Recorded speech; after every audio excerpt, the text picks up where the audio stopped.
So yun mga idol, papakita ko nga pala sa inyo ngayong araw na ating ginagawa. Siyempre po, i-start natin itong grass cutter. Pagkatapos tayo nga po pala magsisimula na sa pagka-grass cutter.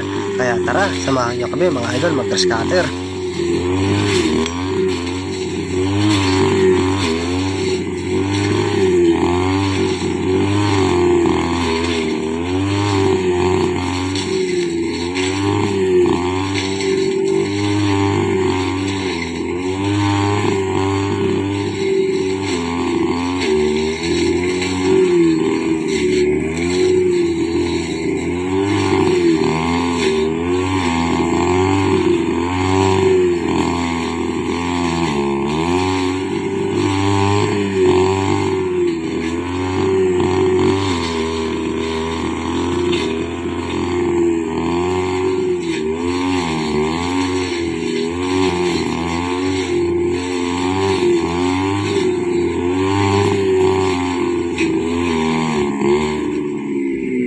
Yun o, natapos na po tayo sa pag-grass cutter.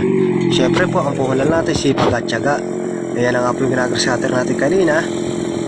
Ngayon po ay makikita nyo na malinis na.